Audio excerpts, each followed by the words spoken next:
President Trump, in his address to Congress Tuesday, celebrated the whirlwind of changes he has brought to the federal government. His success from this point on will depend largely on whether Americans believe the unease caused by his speedy actions, an unsettled stock market, a trade war with allies and uncertainty over the extent of federal job and spending cuts, will lead to the American renewal he promised. In making his case, Trump suggested that a return to the golden age of America, while underway, would take time to complete. He acknowledged that prices remain high, singling out the cost of eggs, and twice in his speech said his tariffs could cause short-term pain. "There'll be a little disturbance, but we're okay with that," he said. But by ticking through the catalog of changes he has started or implemented, Trump bet that showing himself to be a leader taking swift and unrelenting action would persuade the country that he was on the right path. Trump said he was removing violent undocumented immigrants from the country, was acting to expand energy production, and would strip money from schools that allow transgender girls and women to compete in women's sports, all actions that polling shows to be popular. His success in working with Congress to pass important parts of his agenda likely depends on whether voters see more progress than pain.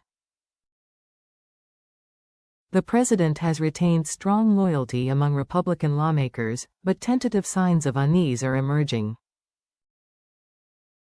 Some Republicans worry that Trump, who campaigned on fighting inflation, is adding upward pressure on prices with his tariff program, which could anger voters.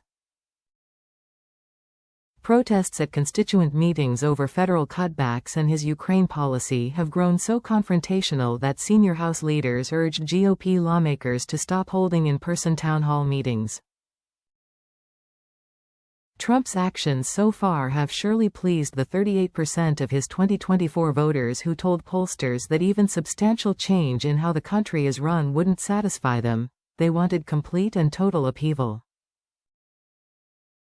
But some congressional Republicans need a broader set of voters in order to hold their House and Senate seats. Trump had the opportunity to talk to those voters on Tuesday, those who want a revision to the federal government, rather than a revolution, and to try to ease any pressure from them on GOP lawmakers. One sign of whether Trump succeeded may come on Wednesday, as Elon Musk, Trump's designated budget cutter, is due to meet with House Republicans to discuss the work of his Department of Government Efficiency. Musk's reception among the GOP lawmakers will offer signs of whether their support for his work, which so far has cut thousands of federal jobs and idled swaths of federally funded work, remains solid. Some of Trump's top goals rely on his ability to keep his party unified. A large tax-cutting plan has broad GOP support, but its potential to raise the federal deficit or require cuts to the popular Medicaid program, which supplies health insurance for roughly 1 in 5 Americans, has rattled some in the party. Trump in his speech repeated calls to extend the tax cuts for individuals he signed into law in his first term, and which expire this year, as well as to end federal taxes on tips, Social Security benefits and overtime. The tax cuts Trump and his party want are far larger than the savings they expect to identify through budget cuts. A spending bill needed to keep the government funded after March 14 will likely require Republican unity, as well as Democrats may withhold their votes in protest of Trump's budget policies. Democratic support is usually required to pass such bills due to opposition from GOP budget hawks. Trump offered examples of spending identified by Musk that he described as wasteful, but his speech didn't lay out the size of government that Trump believes should remain once the cutting is done, or a vision for what level of services would remain. Some GOP lawmakers are looking for more detail and less disruption. "I feel like some of this stuff was rash," said Rep. Don Bacon, R. Neb, who represents a competitive House district and said the administration was not efficient in firing some federal workers only to hire them back. "What's the impact when you cut an FAA guy? What's the impact that you cut a nuclear scientist?" he asked. He said officials should have those discussions before you make decisions. Democrats, who have few tools to press their priorities in either the House or Senate, tried to turn the American public against Musk and Trump by inviting recently fired federal workers to the House chamber to hear the president's speech. Musk steals, read the small signs that some Democrats carried into the House chamber. Trump used his own invited guests to help tell the story of what he had accomplished in his first 6 weeks. He called out Peyton McNabb, a former high school volleyball player who was seriously injured when a transgender opponent spiked a ball in her face. Peyton, from now on, schools will kick men off the girls' team or they will lose all federal funding, the president said.